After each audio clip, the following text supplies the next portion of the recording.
ब्रह्मानंदं परमशिवं केवलं ज्ञानमूर्तिं गंगातीतं गगनसदृशं सत्यनिष्ठाविलक्षणम् एकं नित्यं गुणमतलं सर्वदेव साक्षिभूतं भावातीतं त्रिगुणरहितं सर्वं तन्नमामि। गुरु ब्रह्मा गुरु विष्णु गुरुदेवो महेश्वरा गुरु साक्षात् परब्रह्म धारार्थं गुरुर्भूति पूजामूलं गुरोत्तरं मंत्रमूलं गुरोर्व्याप्तिं गुरुर्भूतिः।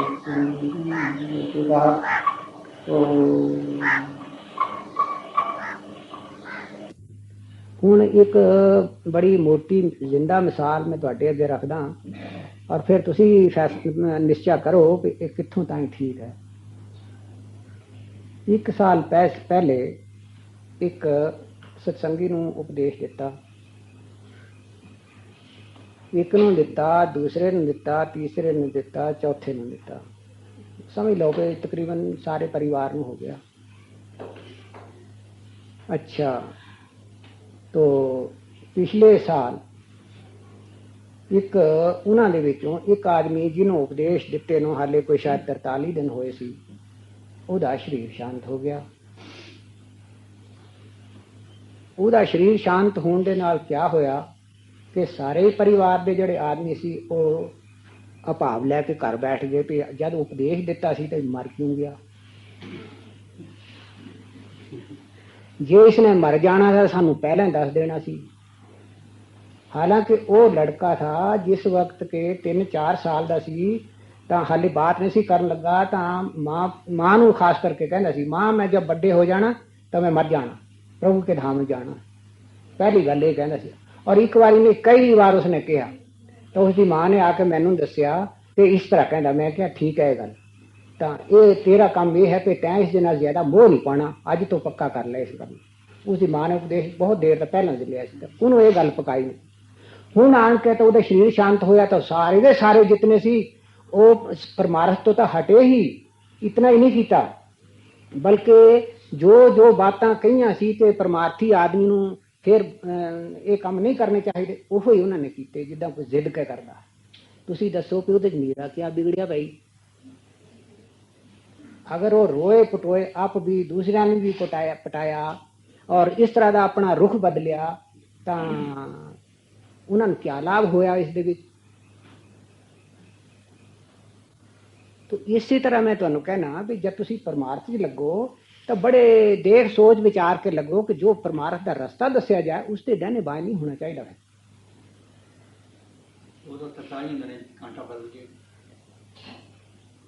हाँ 43 दिन। तो हालांकि उसने पहले दसिया सी मैं चले जाना, तो उन्होंने भी उन्होंने जिहड़ा मोह सी उन्हें इत्थों तक नौबत होनी चाहिए, सारे सारे फ्रंट हो गए। ਉਹਦੀ ਮਾਂ ਨੂੰ ਪਤਾ ਸੀ लेकिन ਉਹਦੇ ਤੇ ਵੀ ਆ विद्या का पर्दा इदां दा पै गया जिद्दां दा कुछ पुछो ही ना, जिद्दां कोई गल ही नहीं होई हुंदी। जब याद कराया तां उन्हें कहा गल तो ठीक है, लेकिन फिर भी कोई ना कोई गल आउंदी सी तो कहंदे तुसीं मैनूं क्यों नहीं दस्सिया पहलां तो इदां हो जानी।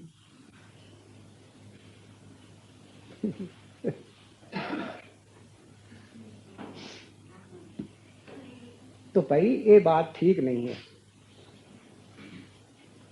परमार्थ च लगो तो देख सोच विचार के लगो। जिन्हां असूलों नूं फड़िए उस रस्ते ते चलिए, नहीं तो वक्त कानूं जाया करिए।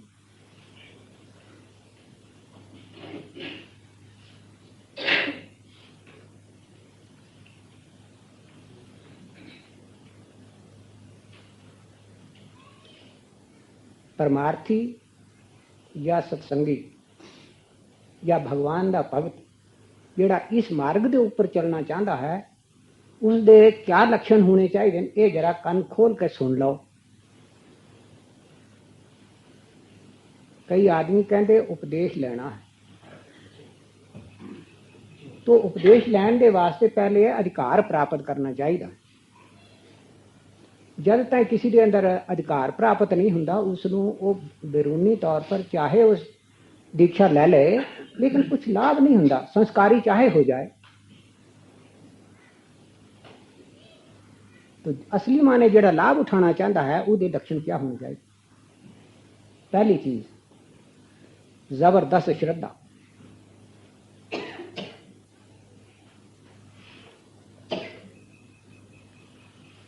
दूसरी चीज संतां दी संगत, उन्हां दी संगत करके जद किसी महात्मा दे ऊपर अपना विश्वास टिक जाए तो फिर उन्हां दे पासों दीक्षा लैके साधन भजन करने का नित प्रति का नित नियम बनाना। ये तीसरा। चौथा, सत्संग दे विच आउंदे जांदे रहो, परमार्थी ग्रंथां नूं पढ़दे रहो तो फिर तुहानूं पता लगेगा कि साडे अंदर क्या क्या कमजोरियां हैं, क्या क्या साडे अंदर दोष हैं, नुक्स हैं। उन्हां नूं कहंदे दुर्गुण और दुराचार। इन्हां दा खोज खोज के तां उन्हां दा निवारण करदे रहना और सदगुण और सदाचार इन्हां नूं अपने अंदर बसांदे जाना। चार। पंजवां, अपनी निष्ठा में दृढ़ श्रद्धा और विश्वास, अर्थात जो मार्ग आपने लिया है उसके ऊपर अटल विश्वास हो। फिर तुहानू कोई 100 लालच लोभ दिखाए, कोई कहे चल तेनू तेरे सिर दे उत्ते हाथ रख के तेरा दिमाग खोल दिया, कबूल नहीं करे। ये पांचवा। छठा, जो साधन भजन करने लगे हो उस दे विच ज्यादा तो ज्यादा रुचि बढ़ती चली जाए।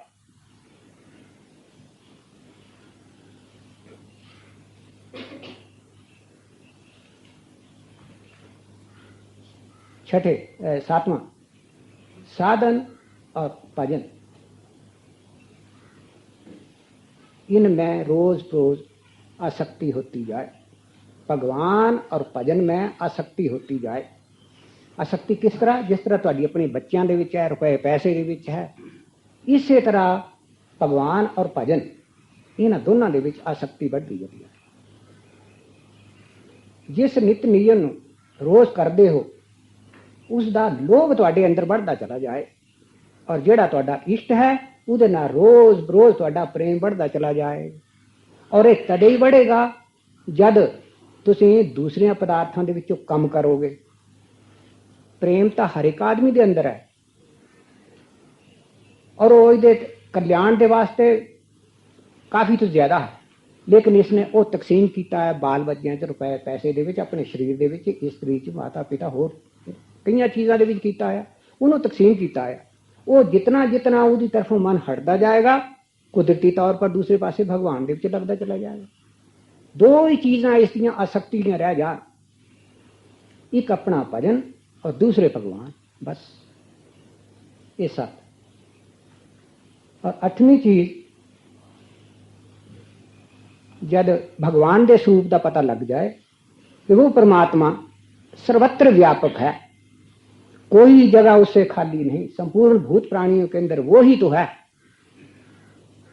इसके ऊपर नित्य प्रति दृढ़ विश्वास होता चला जाए, ज्यादा से ज्यादा बढ़ता चला जाए।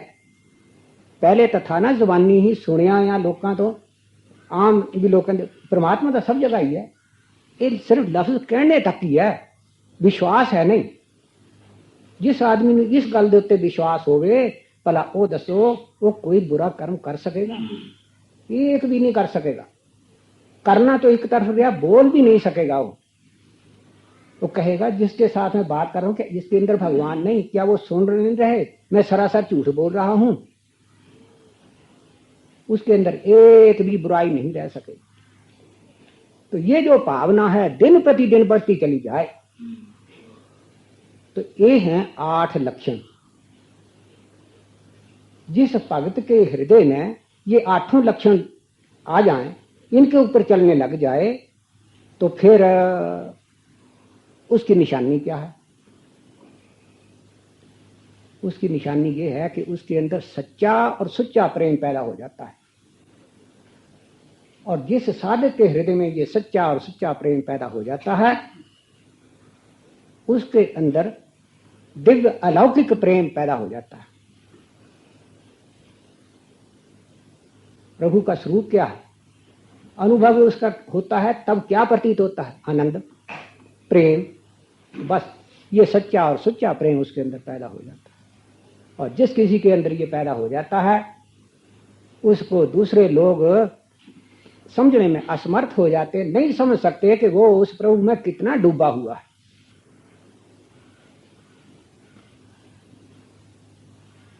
तो ये है सच्चे साधकों के लक्षण। या जो भगवान के मार्ग पर चलना चाहता है, अपने आप को इस योग्य बनाना चाहता है, उसके अंदर कम से कम ये लक्षण होने चाहिए। फिर हम कहेंगे कि वो है सच्चा अधिकारी और वो है नकल सौदा करने वाला। बाकी जो है वो ये कि चलो बीज तो पड़ रहेगा, वो तो नष्ट होना ही नहीं, इस जन्म तो अगले से, अगले नहीं तो अगले से।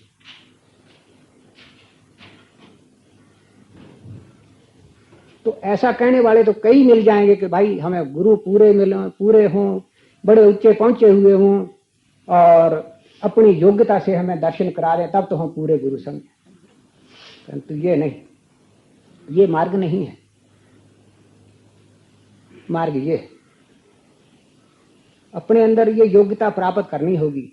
जितने उच्चे दर्जे के साधक होंगे या योग्यता होगी, उतना ही उच्चे दर्जे का सौदा मिलेगा। गुरु चाहे कितना भी पूरा क्यों ना हो,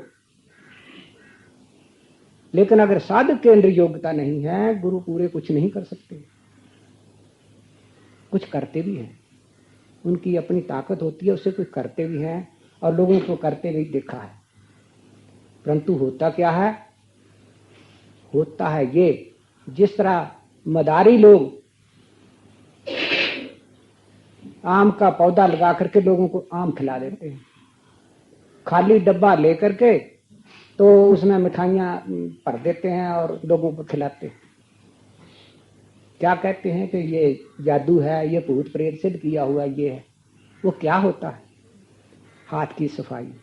तो इस तरह बड़ी हाथ की सफाई करके दिखाने वाले बहुत बहुत हैं, जो लोगों को हैरान परेशान कर देते हैं। परंतु होता कितना है उतनी देर तक जब खड़े देख रहे हैं।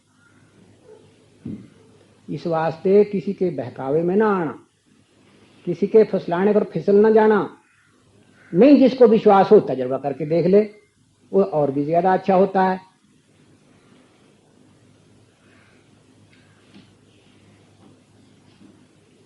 अगर इतनी ही बात होती कि दूसरे महात्मा लोग किसी को अपने सिर, अपना हाथ उनके सिर पर फेर करके उनके अंतःकरण की सफाई कर देते, तो हम देखते कि आज तक कितने आदमी ऐसे हुए। लेकिन नहीं, महापुरुषों ने जो प्राचीन जमाने का इतिहास है वो दिखाता है कि जंगलों में जाकर उन तपस्या करके 80-80 हजार वर्षों तक तप किए, तब जाकर के अंतःकरण की शुद्धि हुई है और वो वस्तु को पा सके हैं।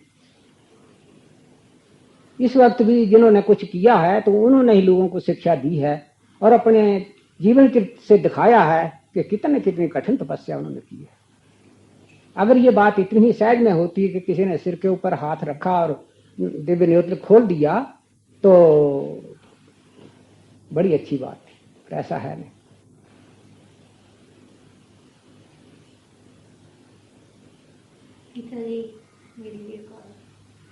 ये गौ कहाँ दूर से पड़ी घास देख के, तो इनकी क्या होना चाहिए कि पिताजी के लोग को पढ़ने जाने में कोई आपके पावन जो है आप बननी जाती इतनी मरना करना में यही चाहती। बहुत साल हो गए आप कहीं भी मेरी ढूंढ नहीं आई। आप देखो महाराज मेरे किधर से किधर आया है, मैं नहीं जाऊंगी अभी तो सिखाने। अब मेरे को जैसा अच्छा, फिर करेंगे गल तेरे नाल। इतनी रहूंगी।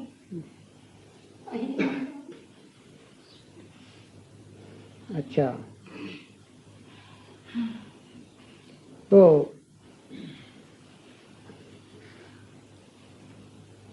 ये मैंने बताया कि जो परमार्थ मार्ग में लगना चाहे उसके अंदर इस प्रकार की योग्यता होनी चाहिए। अब अपने आप को मोटे तौर पर ये समझने के लिए कि मेरे अंदर कितनी की योग्यता है, मैं इस मार्ग के ऊपर चलने के योग्य हूं या नहीं, वो 3 बातें और ध्यान में रखे और उनके ऊपर देखे कसौटी पर कसकर कि मैं कहां तक उनके नजदीक हूं या उनसे दूर हूं, या ऐसा करने के लिए कि मैं कहां तक योग्यता रखता हूं अपने आप। वो क्या?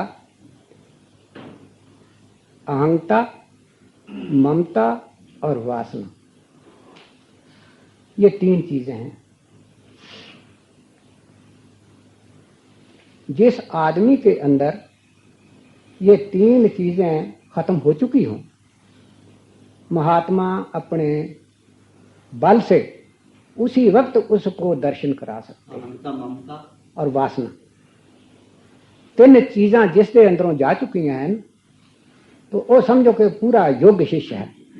उसको महात्मा जिस वक्त चाहें दर्शन करा सकते हैं। महात्मा कराएं या ना कराएं, वो अंतर्यामी तो जानता है ना। वो ऐसा संबंध प्रेरणा करके ऐसी जगह उनका संबंध उनके साथ करा देते हैं कि जहां उसका वो मार्ग काम सिद्ध हो सके। तो इन 3 चीजों को का नाश करने के लिए वो जो मैंने 8 साधन बतलाए हैं उनको करके तो ये चीजें आपसे आप तीनों ही खत्म हो जाती हैं और फिर पूर्ण योग्य शिष्य बन जाता है।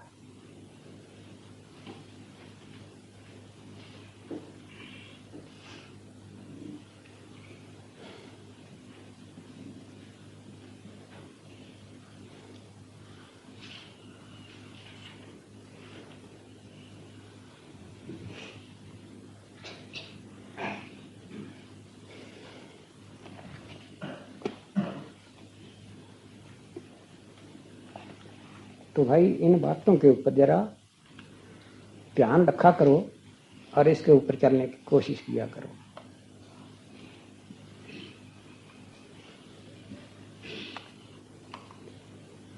सदगुरु की जो दयालुता है वो अपने आप से होती है, मांगने की जरूरत नहीं रहती।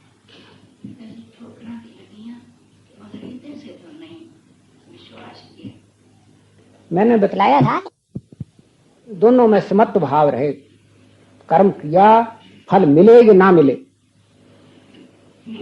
इसका काम है काम करते चले जाना। इस प्रकार कोई भी वासना अपने हृदय में उत्पन्न ना हो।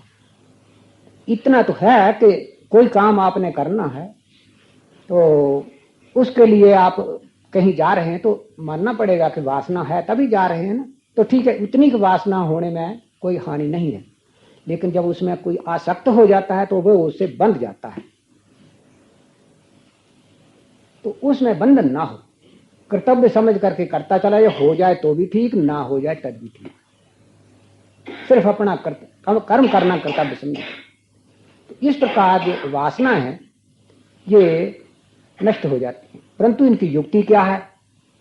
किस तरह से वासनाएं नष्ट हो? वो इस तरह से कि ये जीव अपने आप को भगवान के हवाले कर दे।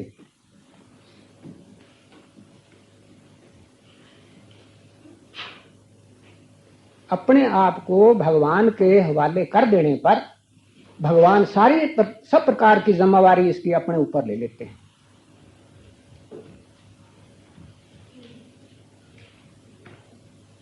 किसी कार्य में सिद्धि हो जाए तो उसमें खुशी मनाने की जरूरत नहीं, वो भगवान की फतह। उसमें नाकामयाबी हो, उसमें फेल हो जाए तो भी भगवान की, मेरा काम करना कर्तव्य है।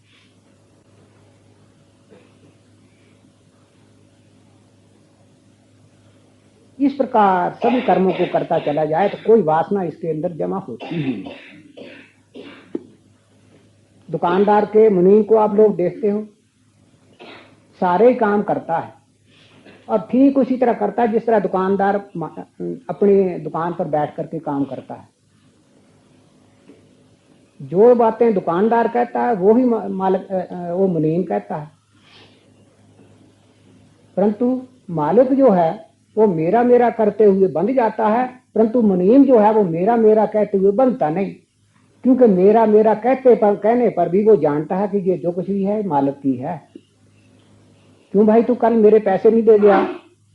मुनीम कह रहा, मेरी कितनी रकम तेरे पास हो गई है? तो मेरी तो लफ्ज वो भी इस्तेमाल करता है, लेकिन इसको कोई बंद नहीं। और जब दुकानदार कहता है तब है, और जब वो पैसे मर जाते हैं तो दुकानदार को दुख होता है, लेकिन अगर तो दुकान और मुनीम कहता है तो उसको कोई दुख नहीं होता।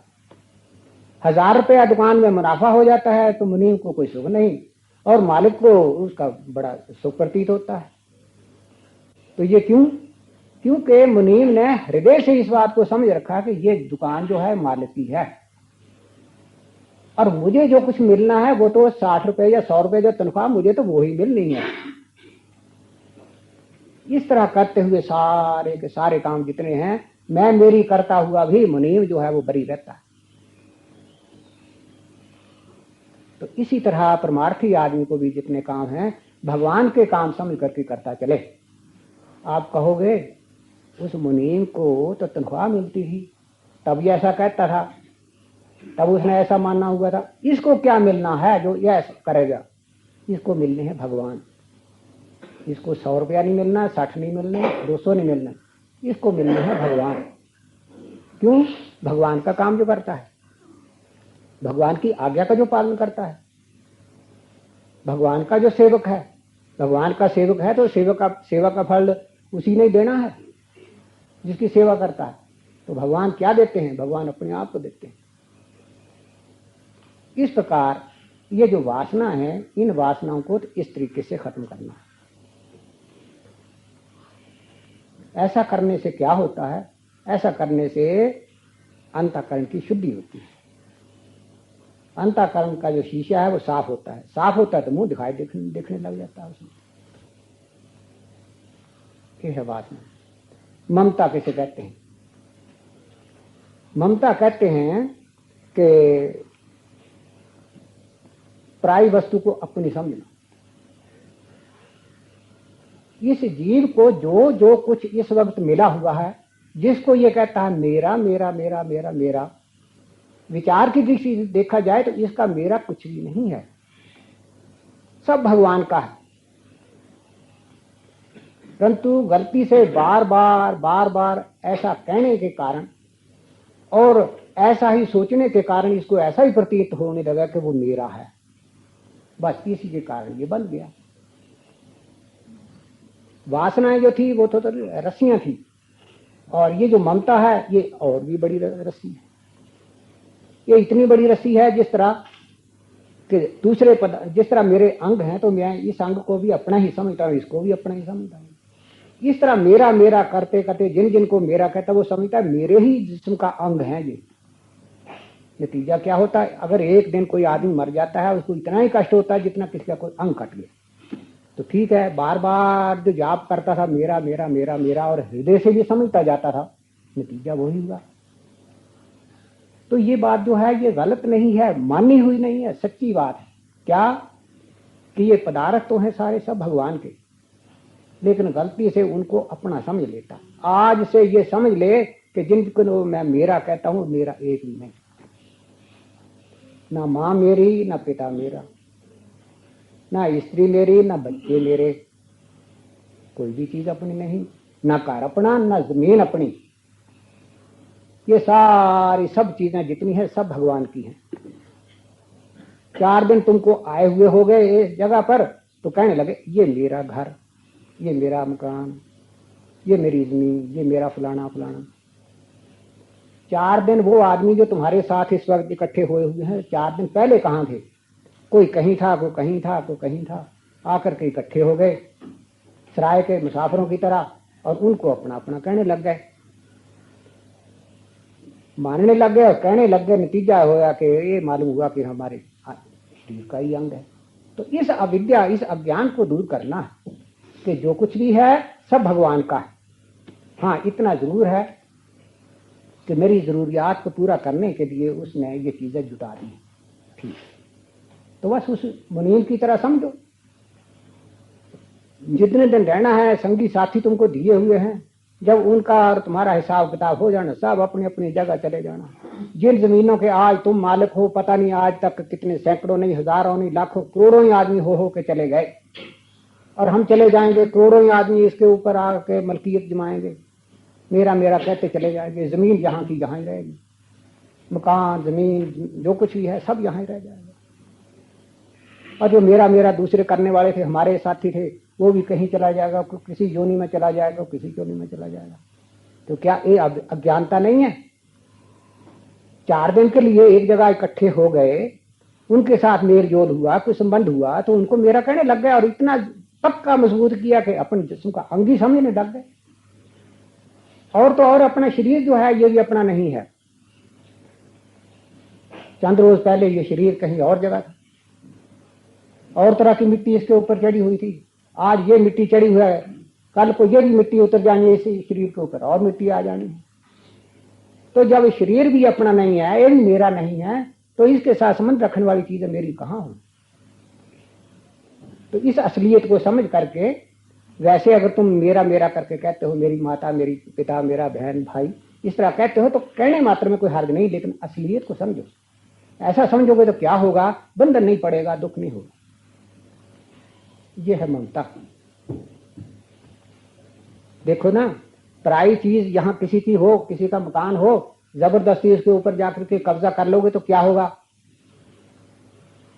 मुकदमा होगा। जिसकी जमीन होगी, मकान होगा, वो तो उसी को मिलेगा, साथ में सजा मिलेगी। इसी तरह अगर आप लोगों ने इस असलियत को ना माना तो तुम्हारे ऊपर भी मुकदमा चलेगा, उस मुकदमे की सजा भी भोगनी पड़ेगी, और जिसकी जमीन है वो तो उसी को मिल जानी है। इसी तरह ये है, अगर आप लोगों ने इस असलियत को अपना लिया तो क्या होगा? कोई दुख क्लेश नहीं होगा, जाते हुए हंसते हुए जाओगे, कोई मुकदमा नहीं चलेगा, कोई दुख नहीं होगा, नहीं तो उल्ट होगा। तो इस असलियत को समझो और अपने हृदय में बढ़ाने की कोशिश करो। इसी तरह जैसा किसी वक्त अज्ञानता में आकर के मेरा मेरा कह करके अपने साथ शरीर के मिला लिया था, नाजायज कब्जा कर लिया है, यह है ममता। और इसके बाद है अहंता। अहंता किसे कहते हैं? अहंता कहते हैं मैं को। मैं क्या? इस शरीर को ही अपना आप समझना। इस शरीर को अपना आप समझ करके फिर इसको और भी मजबूत करते रहना। पहले तो इस शरीर को अपना आप समझना, फिर इसको अनेक तरह से इसको मोटा करते रहना। मैं को मोटा किस तरह करना? किसी आदमी ने पूछा कि जी आप कौन है? मैंने आपको पहचाना नहीं। बेटा आपने मेरे को पहचाना? मैं लाहौर का राय साहब राम शरण दास हूं। आपने नहीं कभी सुना नाम मेरा? वो जो बहुत बड़ी मिल थी एक कपड़े की, वो हमारी ही तो थी। हमने फलानी जगह एक ठेका लिया था 2 लाख रुपए का। इस प्रकार एक दो नहीं अनेकों बातें कह करके अपने आप को दूसरों को जितलाता है। मैं ऐसा हूं, मैं ऐसा हूं, मैं ऐसा हूं। तो ये क्या है? इस मैं को और भी मोटा करने वाली चीज है। ये जो उपाधियां हैं, यही इसी शरीर के, एक बड़ी शरीर की उपाधि, आत्मा के ऊपर एक शरीर की उपाधि, और फिर दूसरी ये मैं फलाना, मैं खूबसूरत, मैं बदसूरत, मैं बड़े कुनबे का, मैं ब्राह्मण जाति का, मैं महात्मा, मैं बीए, मैं एमए, मैं राय साहब। ये जो चीजें हैं ये सारी की इस मैं को मोटा करने वाली है। तब इससे इन बातों से क्या मालूम होता है कि इस भले लोग को इतना भी पता नहीं कि अभी तक कि मैं क्या वस्तु हूं। ये जिस शरीर को कहता है तो ये तो जड़ है, ये तो मिट्टी से कड़ा बना है, जिस मिट्टी से मिला है बना है उसी ने एक दिन मिट्टी में मिल जाना है। क्या तू नाश होने वाली वस्तु है? अरे लानत है तेरी बात, तेरे से समझ को इस अकल को, अगर तने आपको इस मिट्टी का बुत समझा है और जड़ तत्व समझा है। तू चेतन ज्ञान स्वरूप सत स्वरूप आनंद रूप तू आत्मा हो करके अपने आप को जड़ कहे तो तेरे जैसा मूर्ख कौन? जड़ और चेतन की गांठ ये जीव है। तो दोनों में से ये इसको विचार करना चाहिए कि मैं दोनों में से कौन हूं, आया मैं जड़ हूं या चेतन हूं। तब उस सूरत में तो कभी नहीं कहेगा कि मैं जड़ हूं, तब तो मानना ही पड़ेगा, कहना ही पड़ेगा मैं भाई ज्ञान हूं, ज्ञान स्वरूप हूं, मैं चेतन हूं। भाई जब तू चेतन है, ज्ञान स्वरूप है, तब ये शरीर तो नहीं है। तब ये शरीर तेरा क्या है? ये शरीर तो तेरा ऐसा ही है जैसे हमारे ये चेतन जो शरीर है इसके आगे जड़ तत्व जो बड़ा हुआ है नाखून है, या तेरे शरीर के जो बाल है जड़ है। इसी तरह तू आत्मा है, तो जो आत्मा से ही ये तत्व जो जड़ है उत्पन्न होया हुआ है और इसने तेरे ऊपर पर्दा पाया हुआ है।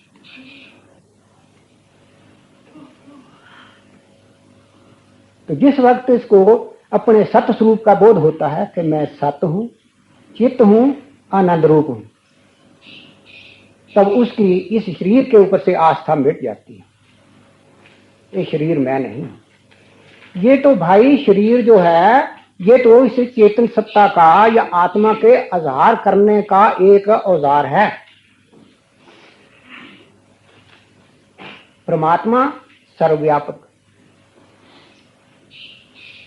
इसी तरह ये देखते हो, ये जो रेडियाई लहरें हैं सर्वत्र भरपूर हो रही हैं, परंतु उनका अजहार कहां होता है? रेडियो के अंदर। दूसरी जगह आम नहीं होता। परंतु क्या इससे ये कहोगे कि सर्वत्र रेडियाई लहरें जो हैं वो सर्वत्र नहीं है, सिर्फ उसी जगह पर है? ऐसा तो नहीं। रेडियाई लहरें जो हैं वो सर्वत्र भरपूर हो रही है, परंतु उनका अजहार कहां होता है? जहां अजहार करने के आलात होते हैं। ऐसे पुर्जे होते हैं जहां से सूक्ष्म वो स्थूल होता है। ठीक इसी तरह ये जो शरीर है ये रेडियो है, और इसके अंदर जो बोलने वाली चीज है वो सर्वव्यापक है। ये शरीर उस का अजहार करने वाला है। तो जो अजहार जिसके अंदर होता है, जो चीज है मुजहर है, जिसका अजहार हो रहा है वो तू है और वो सर्वत्र है। तू रेडियो नहीं है, तू सर्वत्र जो व्यापक है वो चीज है। देखिए ना, रेडियो तो एक वक्त बना, दूसरे वक्त उसने टूट जाना, परंतु वो जो रेडियाई लहरें हैं वो तो नहीं टूटेंगी, वो तो चली रहती हैं, चली रहेंगी। इसी तरह तू वो आत्मा है, तू सत है, तू चित्त है। सत कहते हैं, सत वो जो सदा एक रस रहे, जिसका जन्म मरण कभी ना हो, उसको सत कहते हैं। चित्त किसे कहते हैं? जो ज्ञान स्वरूप,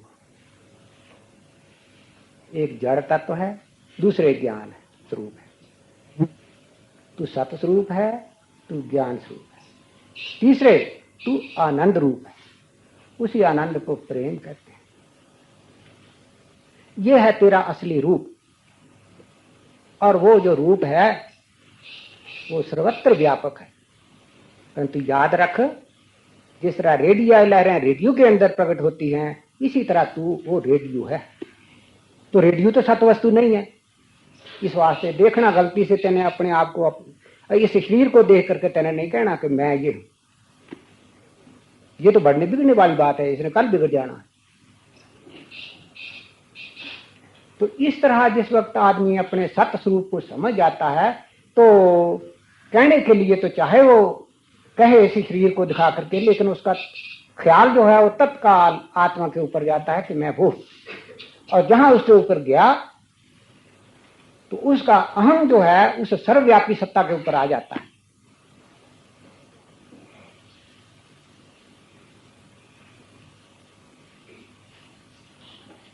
तब शरीर की जो आस्था है वो इसके दिल से निकल जाती है। तो ये है अहम भाव। जिसकी आस्था शरीर के ऊपर से उठ करके आत्मा के ऊपर आ गई है तो उसका समझो कि अहम भाव जो है नष्ट हो गया। जितना जितना किसी आदमी के अंदर से ये अहम भाव शरीर पर से उठकर आत्मा पर आता जाता है, उसका संसार से फिर किसी चीज के साथ आसक्ति नहीं रहती, मोह नहीं रहता, बंधन नहीं रहता।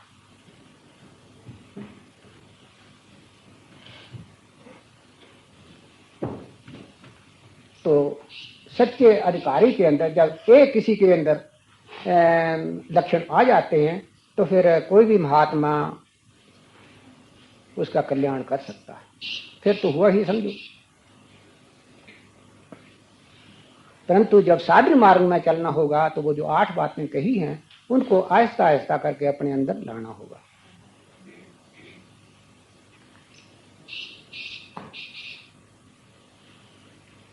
साधन कैसे करना चाहिए? हैं? साधन किस तरह करना चाहिए? साधन किस तरह करना चाहिए? साधन यही है। तो पहले तो मैंने कहा था कि आज कुछ बहुत बोल दिया मैंने, तो मेरा दिमाग थक गया है, मैं कल फिर बोलूँगा थोड़ा सा और बोलता हूँ। वो ये कि सबसे पहले जबरदस्त चीज जो चाहिए श्रद्धा है।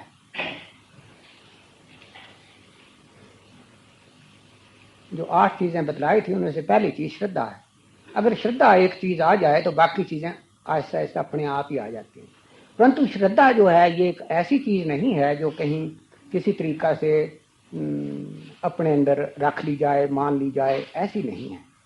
ये श्रद्धा स्वयं ये एक अंतःकरण की वृत्ति है जिसके उदय होने पर परमात्मा की जो सर्वव्यापक सत्ता है उसके ऊपर पूर्ण विश्वास हो जाता है स्वयं ही। और दूसरी क्या बात होती है, सदगुरु के वचनों पर दृढ़ विश्वास हो जाता है। ये है श्रद्धा के लक्षण। श्रद्धा का दूसरा अर्थ पूज्य भाव भी है। जिसके प्रति पूज्य भाव हो तो वहां भी उसको श्रद्धा कहते हैं। लेकिन श्रद्धा असली यही है कि परमात्मा की सर्वव्यापक सत्ता है, उसके ऊपर उसका पूर्ण विश्वास हो जाता है और सदगुरु जो वचन कहते हैं बिल्कुल सत्य है। इतना किसी के अंदर हो जाए तो समझो कि वो श्रद्धावान पुरुष है। परंतु ये ऐसे होने वाली बात नहीं है। और जिस किसी की आप देखेंगे कि कईयों की होती है तो उनकी स्वयं भी होती है, वो कहीं से करनी करानी नहीं पड़ती, परमात्मा से डरते हैं। तो वो कौन, किसने सिखाया? कुछ भी नहीं, अपने आप से। तो कहा जाता है कि ये जो श्रद्धा है ये अंतःकरण की एक वृत्ति है। तो ये स्वयं उत्पन्न होती है। अच्छा, इसके होने का कारण क्या है और कैसे की जाती है? वो ये कि इस श्रद्धा का जो आधार है वो है बुद्धि। जैसी बुद्धि सात्विक, राजसिक, तामसिक होती है उसी के अनुसार सात्विक, राजसिक, तामसिक श्रद्धा भी बन जाती है। तब हमको अपनी बुद्धि जो है वो शुद्ध करनी चाहिए। अगर बुद्धि किसी तरह हम सात्विक बना सकें तो फिर श्रद्धा बनी बनाई है, क्योंकि उसी से इसने उत्पन्न होना है। अब बुद्धि शुद्ध किस तरह से की जाए?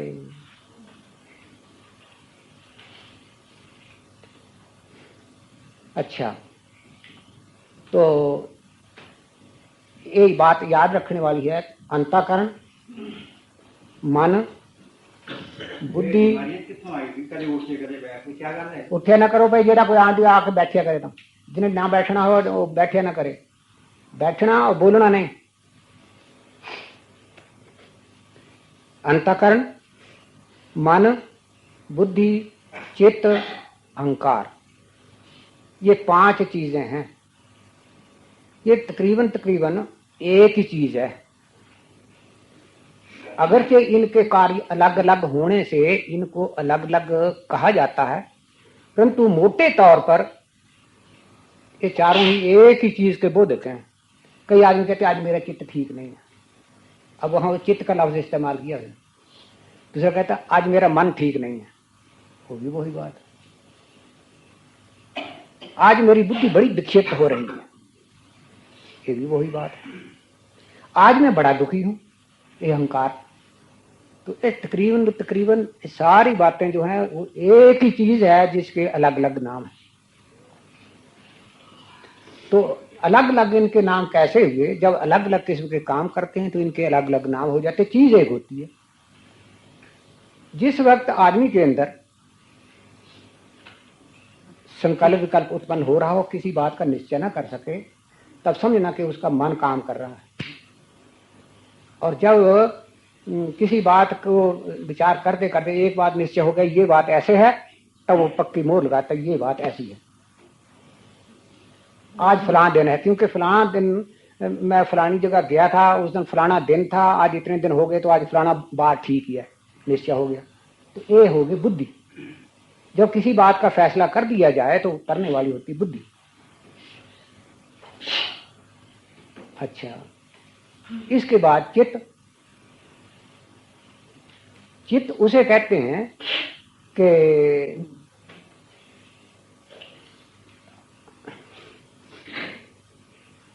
जितने जो भी काम करते रहते हैं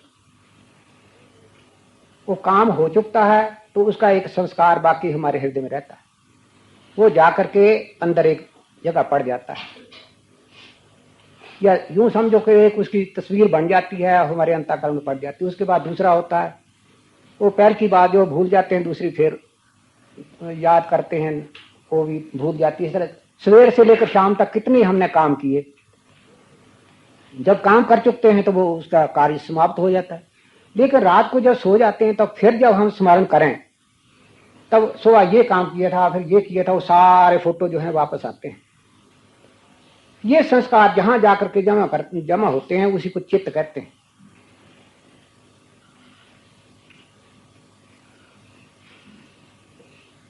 चित्तगुप्त आप लोगों ने सुना ही होगा। कहते हैं कि जिस वक्त जीव आत्मा शरीर छोड़ता है, जाकर के धर्मराय की पेशी होती है, तब चित्रगुप्त अपनी बही लेकर के उसको सामने दिखाते हैं कि ये इसका अमालनामा है। तो वो चित्रगुप्त कौन है? यही चित्त है। इसके पास कोई ऐसी फोटो नहीं जो आपने काम किया और उसकी फोटो ना हो, वो सब चित्रगुप्त के पास है।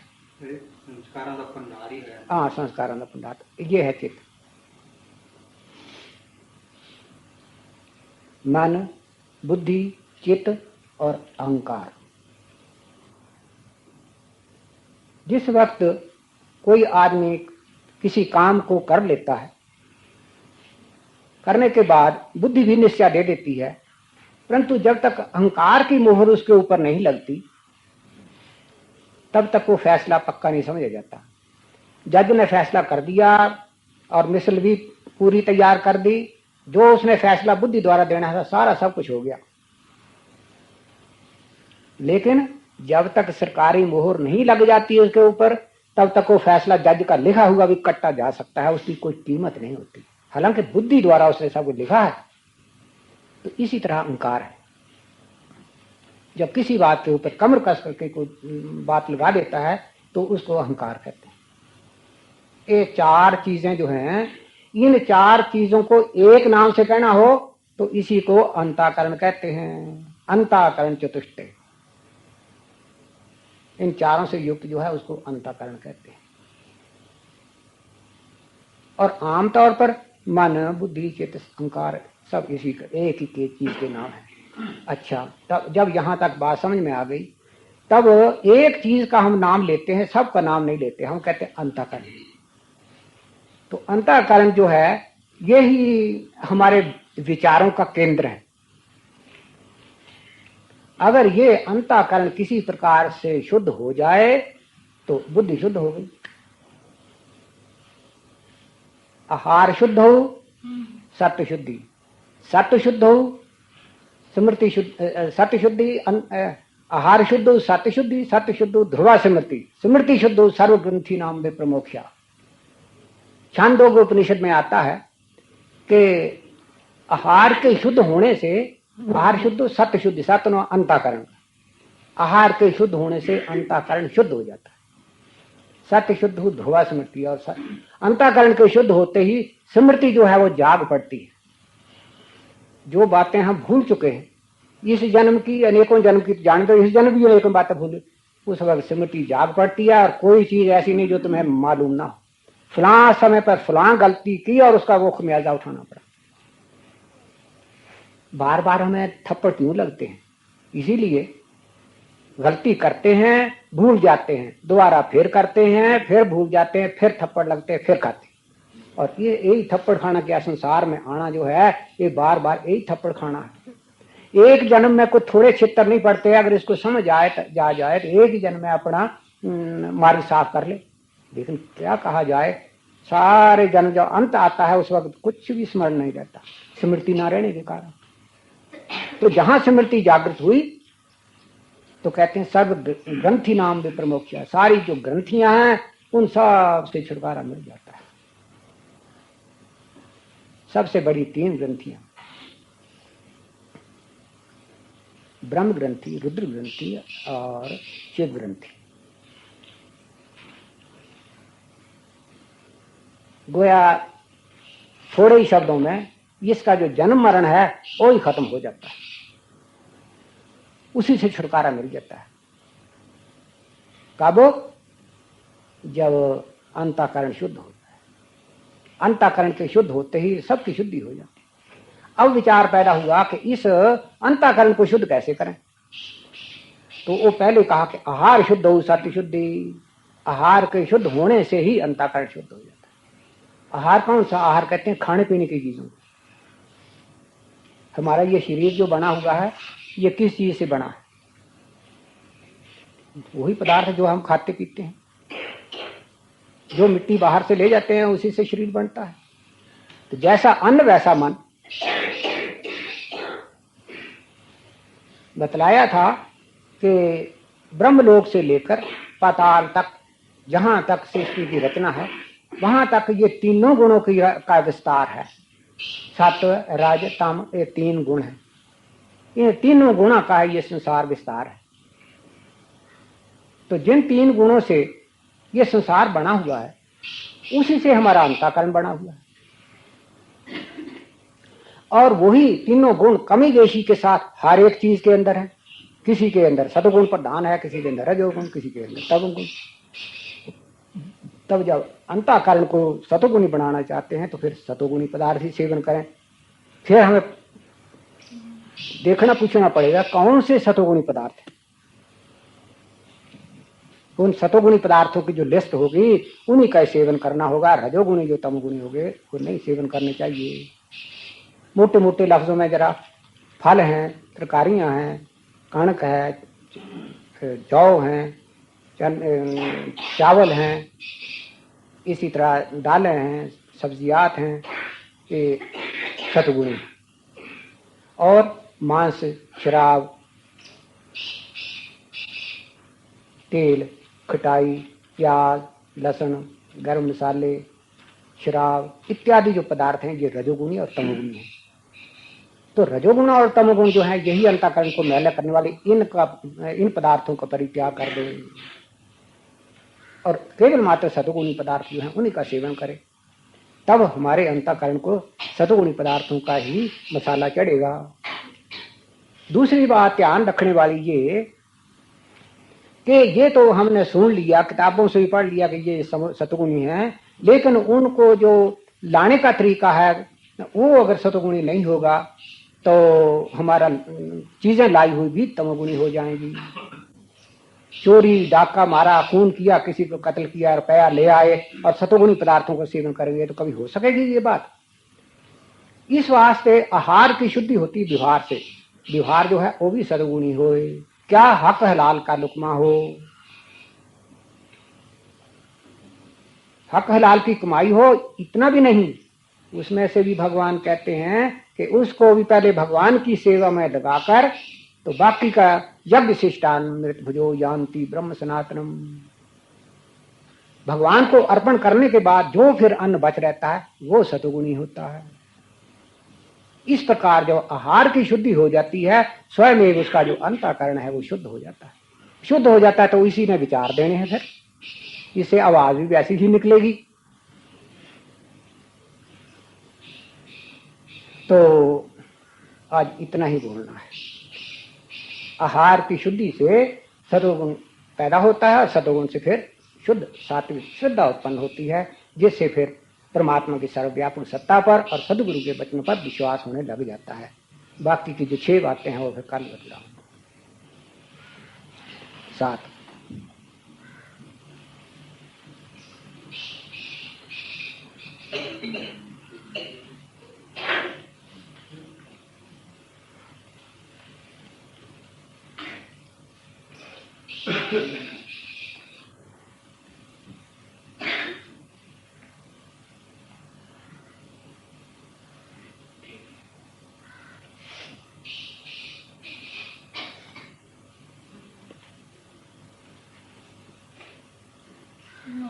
मंदिर के द्वार खुले, एक बार तो आओ मेरे प्रीतम।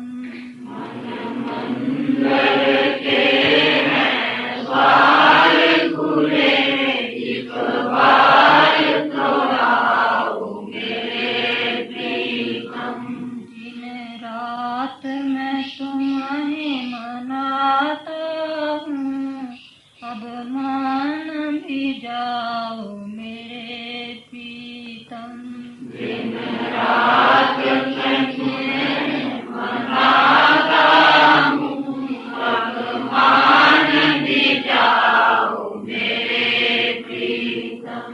मैं प्रेम का प्यासा चातक हूँ, मैं प्रेम का प्यासा चातक हूँ, और दया की दृष्टि चाहता हूँ, और दया की दृष्टि चाहता हूँ। तेरे श्री चरणों की केवल, तेरे श्री चरणों की केवल मैं अविचल भक्ति चाहता हूँ, मैं अविचल भक्ति चाहता हूँ।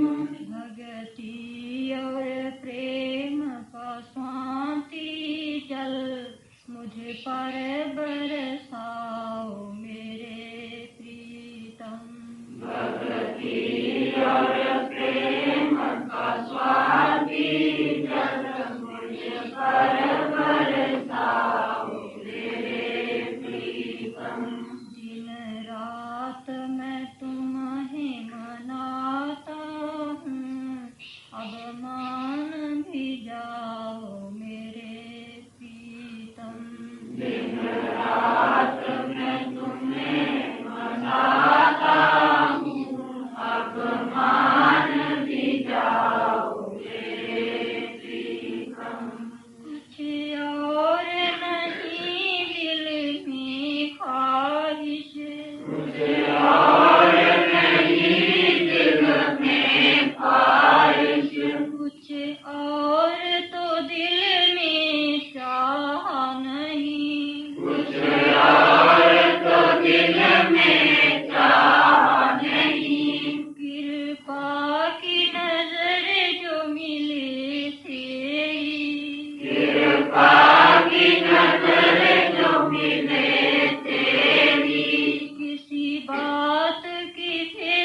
अपने